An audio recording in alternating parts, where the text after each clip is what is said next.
زبور 38۔ دکھی آدمی کی فریاد۔ اے خداوند، اپنے قہر میں مجھے جھڑک نہ دے اور اپنے غضب میں مجھے تنبیہ نہ کر، کیونکہ تیرے تیر مجھ میں لگے ہیں اور تیرا ہاتھ مجھ پر بھاری ہے۔ تیرے قہر کے سبب سے میرے جسم میں صحت نہیں اور میرے گناہ کے باعث میری ہڈیوں کو آرام نہیں، کیونکہ میری بدی میرے سر سے گزر گئی اور وہ بڑے بوجھ کی مانند میرے لیے نہایت بھاری ہے۔ میری حماقت کے سبب سے میرے زخموں سے بدبو آتی ہے، وہ سڑ گئے ہیں۔ میں پردرد اور بہت جھکا ہوا ہوں، میں دن بھر ماتم کرتا پھرتا ہوں، کیونکہ میری کمر میں سوزش ہی سوزش ہے اور میرے جسم میں کچھ صحت نہیں۔ میں نحیف اور نہایت کچلا ہوا ہوں اور دل کی بے چینی کے سبب سے کراہتا رہا۔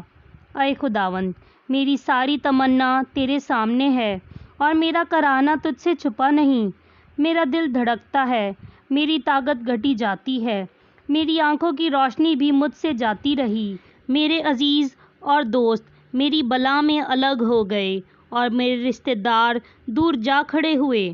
میری جان کے خواہ میرے لیے جال بچھاتے ہیں اور میرے نقصان کے طالب شرارت کی باتیں بولتے ہیں اور دن بھر مکر و فریب کے منصوبے باندھتے ہیں، پر میں بہرے کی مانند سنتا ہی نہیں، میں گونگے کی مانند منہ نہیں کھولتا، بلکہ میں اس آدمی کی مانند ہوں جسے سنائی نہیں دیتا اور جس کے منہ میں ملامت کی باتیں نہیں، کیونکہ اے خداوند، مجھے تجھ سے امید ہے۔